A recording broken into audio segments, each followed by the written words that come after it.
Welcome back to the Deep Dive. Today, we are wading into some incredibly turbulent waters. Oh, yeah. I really hope you brought your life jacket for this one because we are talking about a character who doesn't just divide a fan base. He kind of unites them. He does, but in, the worst way possible. In pure, unadulterated frustration. Yeah. We're digging into a stack of sources today that are, they're practically radiating. It is so rare to find a topic that generates such a singular, visceral reaction. Usually, when we look at pop culture figures, there's a whole spectrum of opinion. Right. Love, hate, somewhere in the middle. Exactly. Some people love the anti-hero, some people hate. But today's subject is a bit of an anomaly. The data point, they all just converge on one specific emotion. Annoyance. Annoyance. Pure, unfiltered annoyance. We're talking about the anime Sonic X, and specifically the human protagonist, Chris Thorndyke. And I have to be honest with you, just saying the name Chris Thorndyke. Oh. It makes me feel like I need to apologize to everyone. I feel like half our audience just developed a nervous tick. It's a really strong reaction. The source material we're looking at today describes hearing his name as triggering war flashbacks. War flashback.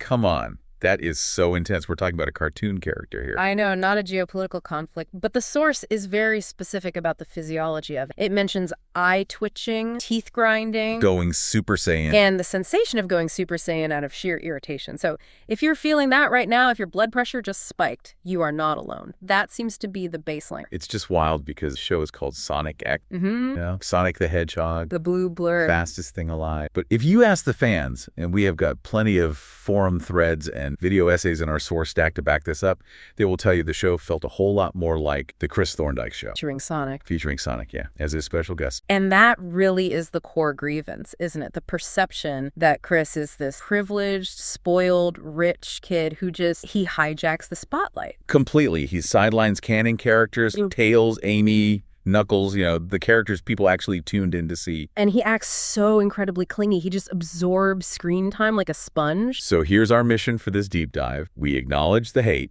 The hate is a given. It's the control group. It is a law of physics at this point, but we need to ask, is it entirely fair? Is there something else going on here? Precisely. We need to figure out if Chris is truly just an insufferable brat, as he is so often called, or if he's a victim of something that happened behind. You're talking about localization. I am. The L word.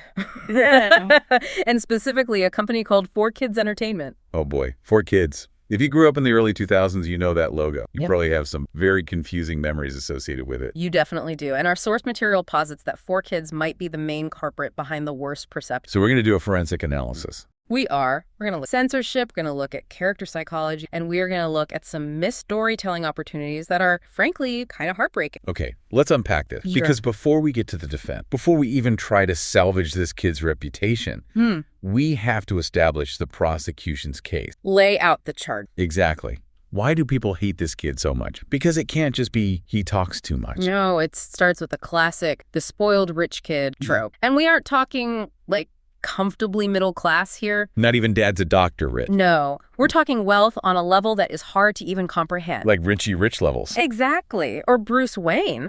The source explicitly makes that comparison. He lives in this massive mansion. It's huge. He has a butler. He has a maid. He has his genius inventor grandfather living with him. He has a full-on staff, a literal staff of people. He has more people catering to his daily needs than you can count on one hand. And yet, the narrative of the show, at least the one most of us saw, is constantly beating you over the head with this idea that he is lonely. And that is the friction point, right? You have a kid who has everything. Video games, a pool, the mansion, the servants. Anything he could possibly want. And the show is telling us, look at this sad, sad, lonely boy. And the audience is sitting there on their couch going, are you kidding me? I'm eating generic cereal, and this kid is crying in his Olympic-sized swimming pool. It creates this massive dissonance. It feels absurd to see a child with that much support acting like he is absent. It really does. And the source makes a really interesting point here by doing a comparative analysis, because rich kid with issues is a very common trope in fiction. I love a good comparison. Lay it on. Who is stacking Chris up? Well, the sources list a bunch of rich kids in fiction who are actually sympathetic. Okay. You've got Lucy Hartfilia from Fairy Tale, Weiss Schnee from RWBY, Zuko from Avatar, The Last Airbender. Ooh, Zuko is a good one. But the most damning comparison, the one that really, really highlights why Chris fails as a character, is with Adrian Agreste from Miraculous Ladybug. Adrian. Yeah. Yes. Okay, I see where you're going with this. No, think about Adrian. He's also a super rich kid, lives in a mansion. Check. Has a busy, distant father. Double check. On paper, they are the exact same character archetype. They are, but there's a crucial difference, a fundamental difference in how we react. Well, yeah. His dad is a literal supervillain. His dad is actively, capital V, villainous. Gabriel Agreste is manipulative. He is emotionally abusive. He isolates his son on purpose. The source mentions that one line. That was wild. Where Gabriel tells someone to make sure Adrian never knows he was a villain, but instead remembers the times he tried to be a good father. And the source's reaction was, I think, criminal offensive side-eye. It was. Because Gabriel was never a good father. Not once. But that's the point. Those characters, Zuko, Adrian, Weiss, they have genuinely abusive or traumatic home lives. Zuko's father burned his face and banished him from his own country. Right. It's life or death stuff. It's deep psychological warfare. Exactly. Now let's look back at Chris Thorndyke. Who are his... His dad is a CEO of some big tech company, and his mom is a famous actor. And do they hate? Do they lock him in his room? No, they absolutely love him. They're always hugging him and bringing him presents whenever they see him. They love him dearly. They don't abuse him. They aren't villains. They're just busy. They're trapped in the grind, the late-stage capitalism grind. And so they shower him with gifts because they can't always be there physically. And when you compare Chris's so-called tragedy to someone like Zuko or Adrian, it feels shallow. It feels dishonest. That's the word the source uses, and it's perfect. It feels exaggerated. Like the show is trying to force a tragic backstory on a kid who, let's be real, has it pretty good. And that makes the audience resent him. It's hard to sympathize with someone whose biggest problem is that his dad missed dinner to close a merger when you compare it to Zuko being actively hunted by his own. It's like, oh, your dad missed dinner. Cry me a river, kid. Zuko is living in a tent and eating bugs. Exactly. And there's another layer to this that the source calls the staff buffer. The staff buffer. Yeah. Chris claims to be lonely, but let's look at who's actually in that house. Okay. He lives with his grandfather, Chuck, who's an eccentric genius inventor and is like arguably the coolest grandpa in anime history. For sure. He's awesome. And he actively wants to spend time with Chris. Then there's the butler, Tanaka, who is practically a ninja and is deeply, deeply invested in Chris's will. And Ella, the maid, who's this incredibly warm, motherly figure. So he's not actually alone. He's just bored. Is that it? That's the uncharitable read, but it's the one the audience gravitates. When Chris complains about his parents being gone, he isn't sitting in some empty, cold house. No, he's sitting in a warm, loving environment with 3 other adults who clearly adore him. So on the surface, the hate makes a lot of sense. He just seems like a whiny, ungrateful brat who doesn't appreciate the family he actually has. He does, but, and this is a huge but. Here is where it gets really in, because this is where we have to peel back the layers of production. We have to talk about 4Kids. We do. And we really need to set the scene for the listener. The source describes 4Kids Entertainment as helicopter parent of early 2000s anime, which is just, it's such a perfect description. It is a very, very apt analogy. You have to understand the landscape back in like 2000. Anime wasn't mainstream in the West yet. Not at all. It was still seen as this weird foreign thing, and networks were terrified of anything that felt too Japanese or too adult or just too complex for kids. They weren't trying to translate a piece of art. They were trying to sell toys to 6-year-olds on a Saturday morning. That was the business model. And 4Kids had this philosophy of aggressive censorship and rewrite. Their entire goal was to protect children from anything they deemed unacceptable. This is where we get the famous jelly donut meme from Pokemon, right? Oh, yes. The jelly donut. Brock holding a very obvious rice ball and yelling, "I love these jelly donuts." Because God forbid an American kid sees a rice ball, their head might explode. They treated the audience like they were incapable of understanding the simplest cultural differences, but we really can't talk about 4Kids without bringing up... One Piece is the most infamous example. The source highlights the character of Sanji. Now, in the original Japanese, Sanji is a chain-smoking French cook. It's a huge part of his character aesthetic. He's gritty, he's kind of noir, he's cool. In the 4Kids dub, they decided a cigarette was unacceptable, which, okay, fine, it's a kid's show. I get that. But what did they replace it with? A lollipop. A lollipop. A single, ever-present lollipop. So suddenly you have this tough pirate chef who's just aggressively sucking on a lollipop in every... The source describes him as a lollipop enthusiast with an oral fixation. It completely changes the vibe. He goes from cool, mysterious bad boy to weird guy with a serious candy problem. It totally destroys the vibe. And it wasn't just the visuals. They mauled the dialogue. The dialogue was a crime scene. Yeah. The source points out these lame pickup lines they gave Sanji. Instead of actual character beats, he's just saying stuff like, "Hey, lover girl," or "Hey, gorgeous." So cringy. It turned a complex character into a one-dimensional caricature. And don't even get me started on the rap. The One Piece rap. Yo. Don't give it up, Luffy. Don't give it up, Zolo. Don't give it up, Nami. cringy. It's iconic, for better or for worse. The source admits it's super cringe, but also says it's low-key kind of fire. It's so catchy, you can't deny it. His name is Luffy.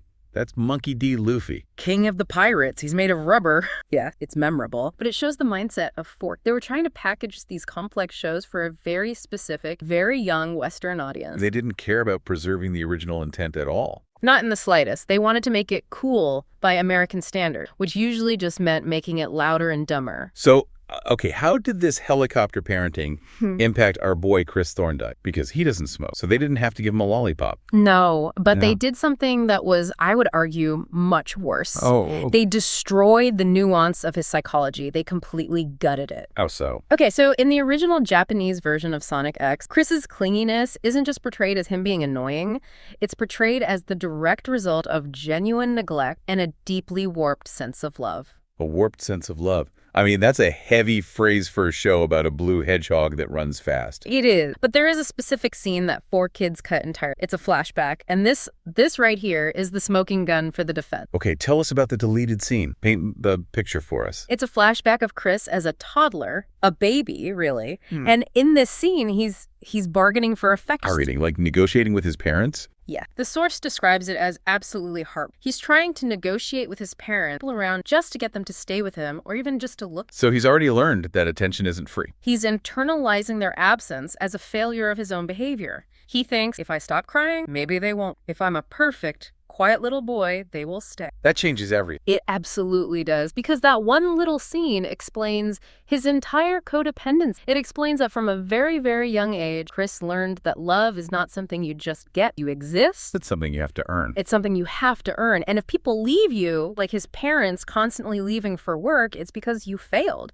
You weren't good enough or entertaining enough to make them stay. That is actually really, really sad. It establishes an anxious, preoccupied attachment style before he can even speak in full sentences. Exactly. He internalizes his parents' absence as a reflection of his own inadequacy. And 4 kids just cut this. Slashed it. Gone. Nowhere to be found. But why? Was it too sad for the kids? That's the most likely reason. It was probably seen as too slow or too emotionally heavy for a Saturday morning cartoon slot that's meant to sell toys. They wanted gotta go fast? They wanted gotta go fast. They did not want a 2-minute silent scene of a toddler learning that love is transactional. So without that scene? Without that scene, you lose the tragedy. You lose the why. You are just left with the what. And the what is a rich kid whining that his new friend Sonic isn't paying attention to him 24/7. Wow. So in the original, Sonic is this lifeline for a psychologically damaged child who thinks he needs to earn every scrap of affection. And in the dub, Chris is just annoyed that his cool new toy isn't looking at him. That is a massive difference. It flattens him completely. He becomes a whiny brat who won't shut up. The source argues that this specific act of censorship is what planted the seed of hatred in the entire fandom, because we weren't seeing a trauma response, we were seeing entitlement. That makes so much sense. Because if you see a kid panicking, and you understand it's because he thinks he's fundamentally unworthy of love, you feel sympathy. Of course. But if you see a kid panicking just because he's not the center of attention, you just want to tell him to be quiet. Precisely. And that panic is so central to understanding part 3 of our analysis, the psychology of attachment. Because when Sonic arrives, Chris doesn't just see a new friend, he sees a fit. Right, so let's talk about Sonic's arrival, because he crashes into Chris's life. I mean, literally. Literally crashes right into a swimming pool. And Chris dives in to save him. He does. But the source analyzes this moment pretty deep. Chris dives in not just to help some drowning creature. He dives in because he sees a chance for connection. Sonic is the lifeline. Sonic represents the single best thing that has ever happened to Chris. For the first time in his life, he has someone who is there. Someone who is exciting, who is present, and who initially actually needs him. Oh, that's a good point. Sonic needs a guide to Earth. He needs a place to hide. Chris finally has a real purpose. For the first time, someone needs him for something other than just being a son. But the source also points out that even with all that tragic contact, it still gets a little creepy. It does. We have to be honest here. The source notes that the way Chris stares at Sonic borders on obsessive. It gives off major stalker vibes. Yeah, the yearning is so intense. It's not just, hey, let's play video games. It's more like, I am watching you breathe. And it is all driven by that fear. The second Sonic looks away or wants to go on an adventure by himself, Chris panics. It's that deep-seated fear of abandonment kicking right in. We talked about him bargaining for love as a toddler. Well, now he's a preteen bargaining for Sonic's constant attention. And when he doesn't get it, he turns into what the source calls a selfish weeping mess. And that leads us directly to the defining moment of hate, the moment where even the most forgiving fans usually draw the line. The moment where the defense attorney starts sweating profusely. The closing of the portal. Yeah. Let's set the scene, because this is the climax of the first major arc of the show. It is the climax. After a long adventure, it is finally time for Sonic and his friends to return to their own. And this isn't just about Sonic going home, it's about saving the entire universe. Right. The worlds are merging or destabilizing or something. There's a massive cosmic threat. Sonic needs to go back to restore balance. The stakes could not be higher. Two worlds hanging in the balance. Sonic's freedom, the literal fabric of reality. Everyone else is saying their goodbyes. It's sad, but they get it. They're doing the right thing. And what does Chris do? He shuts it down. He physically walks over to the machine and shuts down the portal. He prevents Sonic from leaving. This is the moment the source calls spoiled brat syndrome weaponized. It's a devastating critique. And it's true because, let's call it what it is. It's a kidnapping. It is absolutely a kidnapping. Yeah, let's not mince words here. He is holding Sonic hostage. He creates a situation where he holds his best friend hostage because he cannot handle the soul-crushing emptiness of his old life. He looks at the prospect of his parents being bitten, of being alone in that huge mansion. He decides, nope, I will not go back to that. I will keep Sonic here, regardless of what Sonic wants, and regardless of the safety of two separate... It's insane. The source compares this to a normal response. Like, if your best friend has to move away, what do? You sigh. You cry a bit, maybe say, man, this sucks, but I'll see you on break. You let them go. You don't lock them in your basement. Or as the source so colorfully puts it, you say, bitch, you got attachment issues, let me go home. Exactly. But Chris takes away Sonic. He prioritizes his own feel over Sonic's freedom and the fate of the world. And that is a very, very hard thing for an audience to forgive, even if we understand the trauma. It turns him from a victim into an aggressor. Now, to be fair, the source does mention that Chris eventually has an epiphany and he realizes, oh my God, I am trash. He does. He realizes he isn't being a good friend. He apologizes. It's supposed to be a moment of growth. He acknowledges he was selfish, and he eventually lets Sonic go. So you'd think, okay, lesson learned. Right. He's 12. He made a massive universe-endangering mistake. He grew from it. He's going to be okay. You would think. But then we get to part 4, adult Chris. And this is where the defense attorney just packs up his briefcase, sighs, and walks out of the courtroom. Because this show does a time jump. A pretty significant one. 6 years. The story moves forward.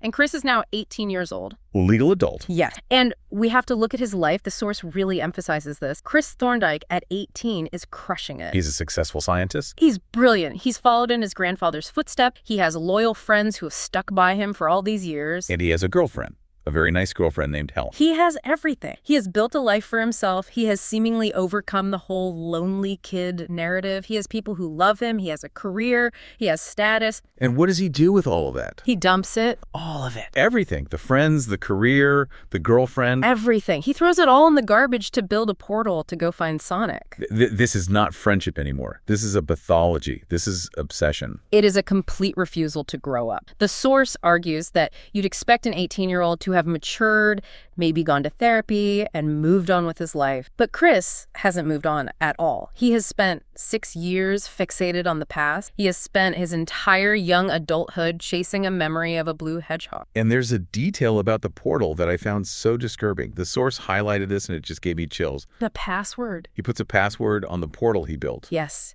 He builds this incredible machine, travel between dimensions to Sonic's world, and he locks it with a pass so that no one else can interfere. That feels so incredibly possessive. It's like I am going to Sonic and I am making damn sure no one can stop me or follow me. It's deeply possessive. He is literally bending the laws of physics to stay glued to Sonic. And the risks he takes are they're astronomical. This isn't like taking a bus to visit an old friend. No. Because time travel is not like taking a bus. It's messy. The source explains that when Chris travels through this portal, because of time dilation or whatever sci-fi mumbo-jumbo, he physically reverts to the age of 12 when he arrives in Sonic's world. So he's an 18-year-old mind trapped in his 12-year-old body. Which is already super complicated. It literally manifests his Peter Pan syndrome. He is physically becoming a child again to avoid the responsible adult. But the bigger issue is the power source portal. That's the real kicker. The portal only has enough power for a one-way trip. A one-way ticket. Chris has no idea if he can ever return, and even if he somehow manages to get back, he has no idea how much time will have passed. His family could be gone, his friends could be old, his entire world could be unrecognized. He is gambling everything he has ever known on a blind jump into another dimension. And for what? To be near Sonic. That's it. So, does he help?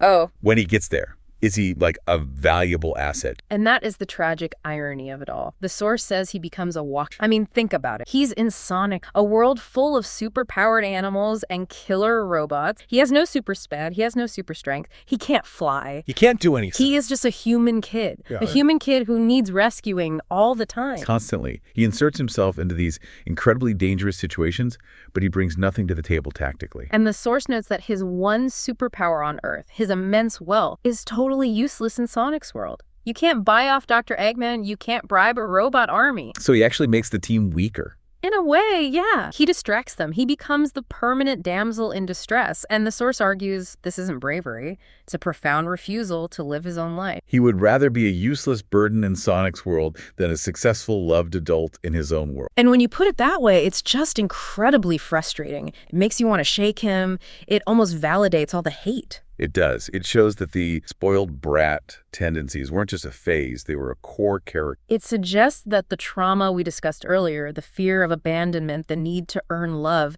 it was never resolved. It just festered for 6 Now, speaking of what could have been, the source brings up an alternative, a what-if scenario that honestly sounds so much better, it makes me a little mad we didn't get it. The Helen alternative. Helen. She's the girl in the wheelchair, right? The girlfriend he dumped to go find Sonic. Yes. She is kind, gentle, and physically disabled. And the source argues she would have been a way, way better human companion for Sonic than Chris ever was. And there are a few really compelling reasons for this. First, the thematic contrast. The source calls it speed meets stillness. Oh, I like that. That sounds like a movie poster tagline. It works, doesn't it? Sonic is the fastest thing alive. He is kinetic energy personified. Helen is bound to a chair.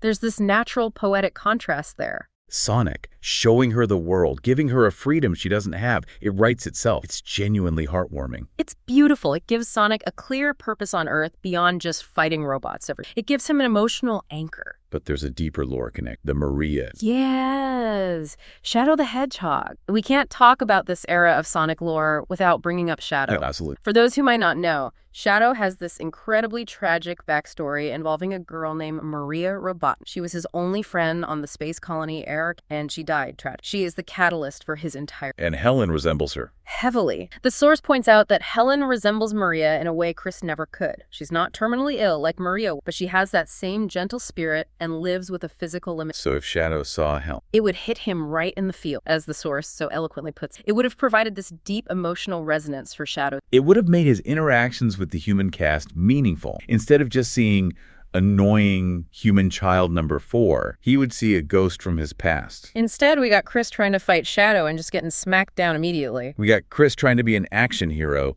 which he fundamentally is not. And on a purely practical level, Helen wouldn't have thrown herself into danger the way Chris does. She physically couldn't. So you would avoid the damsel in distress fatigue. She would likely stay back or help in other ways, maybe strategically or emotionally, rather than just running into the line of fire and needing to be saved. It really just highlights the self-insert problem with Chris. That's the metacriticism, right? That Chris feels like a lazy shortcut. A shortcut for the writers or for the audience? A bit of both, I think. But primarily a narrative device. The writers needed a human to explain things to or to bridge the two worlds. But instead of integrating him naturally, they just let him hijack the roles of other, better characters. The source is very clear on this. He steals emotional beats that should have belonged to Tails and Amy. Right. Moments of loyalty that should belong to Sonic's oldest friend, Tails. Moments of devotion that should belong to Amy. They're all just given to Chris. He forces the entire story to revolve around. It's like he's photobombing the entire show. You're trying to take a nice picture of Sonic and Tails having a brotherly moment,